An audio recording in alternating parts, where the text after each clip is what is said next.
Frustration is keeping you in the cycle. You know it. 3 a.m. motivation, 3 weeks of productivity, and then 3 months of depression. I get it. Been there too. Still struggling with it today, but half of solving the issue is finding the issue. You are trying too hard, and your expectations are too high. Shocking, I know, right? But it's true. Let me ask you if you recognize the situation. You get motivated, set up an insane number of habits, and it all blows in your face when you can't juggle them all. You get pissed, and you keep trying, but it doesn't feel the same. The motivation you had while doing it in the first week, the wonder, the spark, it's gone. And all that's left is frustration. And that's where we have to hold it. If you try to work and do your habits frustrated, you will only slow yourself down. That's why burnout is so commonplace, especially in self-improvement communities. We always strive to be better. And when we're not, or at least we don't see the results quickly enough, we feel useless. This useless feeling is what sparks our anger. The thought that we can't fail this again. The feeling of the impossibility of improvement. Well, now we have 2 main issues. Issue number 1, our cortisol spikes whenever we fail at something. Issue number 2, high cortisol isn't good for working. Now, what do we do?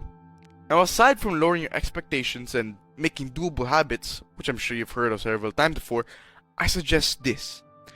Introspect, forgive your failures, and realize that failing is not a bad thing. Well, no shit, Sherlock, but I need to drive this home a little, because sometimes you don't quite get it. And this is in fact easier said than done. But you know why? Conventional education teaches us that failing is the absolute worst thing that can happen to you. When we fail, our grades get lower, and we jeopardize our future. But this is not how we should treat self-improvement. It's just not healthy to beat yourself up every time you miss a habit, because self-improvement is about learning and improving. Imagine this. You have a teacher who hurls insults at you whenever you make a mistake. Or you have a teacher who guides you whenever you make a mistake. Damn well you're learning better from the latter, and we all would like to have better teachers sometimes. So, why wait? You need to be your own teacher. Don't be the person who brings yourself down. You can't improve if your self-esteem is in the gutter. You can click off now. You get the gist. If you want actionable steps, keep watching. Still here? Please subscribe! Anyway, here comes the cheese fest. Here are a few steps you can take. Number 1. Every time you fail, remind yourself that it is not the worst outcome. Now what does that mean? Well, failure means that there's more to learn, and it's a guidepost on what you need to do. Maybe you need to take it slower, make it simpler, or whatever. Whatever works. Number 2. Imagine yourself as a mentor, as a best friend, again with the teacher situation. You want to be the caring teacher. You want to guide yourself, not berate yourself. Call out your mistakes, take time to cool off, and then analyze them. Number 3. Start doing.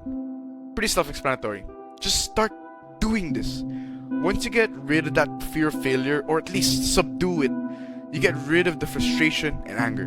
Because anger comes from fear. And without the anger, you can keep working efficiently and maybe even enjoy the process. And yeah, that's it. That's the end of the video. Just to summarize, failure is not bad. Forgive your mistakes and try to stay low cortisol to improve. And of course, start now.